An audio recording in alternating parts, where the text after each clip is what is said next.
पुण्यामध्ये महायुती सरकारच्या विरोधात जोरदार आंदोलन केले जाते। पुण्यामध्ये शरद पवारांची राष्ट्रवादी प्रचंड आक्रमक झाली आहे। पुण्यातील कायदा सुव्यवस्थेच्या मुद्द्यावरून हे आंदोलन केलं गेलेलं आहे। रोहिणी खडसे या आंदोलनाचं नेतृत्व करत आहेत। पुणे जिल्हाधिकारी कार्यालयाच्या समोर हे आंदोलन सुरू आहे। फलकबाजी करत जोरदार घोषणा देत हे आंदोलन सध्या केलं जाते।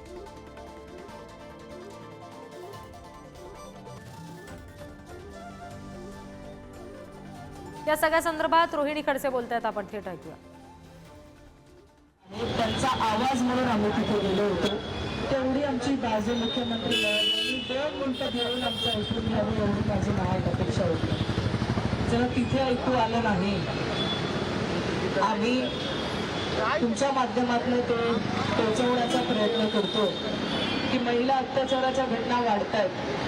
याला आळा घालण्यासाठी महाविकास आघाडी सरकारच्या काळामध्ये जो शक्ती कायदा मंजूर करण्यात आला होता, जो केंद्र सरकारकडे पारित करण्यासाठी पाठवला, आज 3-3.5 वर्ष झाले त्या शक्ती कायद्याला अर्धवट करून आम्ही विचारतो शक्ती कायद्याचं काय झालं।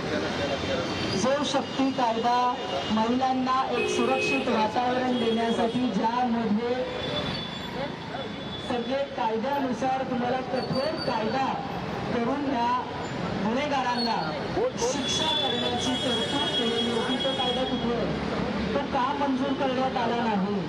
आणि आम्ही ते म्हणतो, जर तुम्हाला श्रेयवादामध्ये तो कुठे अडकला असेल की शक्ती कायदा जर मंजूर झाला तर कदाचित महाविकास आघाडी सरकारला श्रेय जाईल, नका श्रेय देऊ, पण कायदा मंजूर करा। तुम्ही नवीन कायदा आणा हवं तर, पण कायदा मंजूर करा, कारण कठोर कायदा आल्याशिवाय सगळ्या गुन्हेगारांवरती कुठेतरी कायद्याचं आणि पोलिसांचा वचक निर्माण झाल्याशिवाय या घटना कमी होणार नाहीये। कठोर कायदा करायला सरकार का मागे पुढे बघतंय? आम्ही साधे प्रश्न विचारतोय की तुम्ही जर जागतिक महिला दिन साजरा करताय तर त्या जागतिक महिला दिनानिमित्त महिलांना सुरक्षित वातावरण देण्यासाठी जे तुम्ही आज सरकारमध्ये आहात तर तुम्ही कटिबद्ध असायला हवं।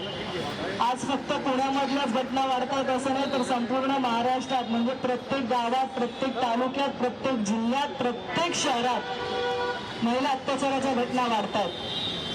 एवढं सगळं असतानाही अजूनही कठोर कायदा नाही।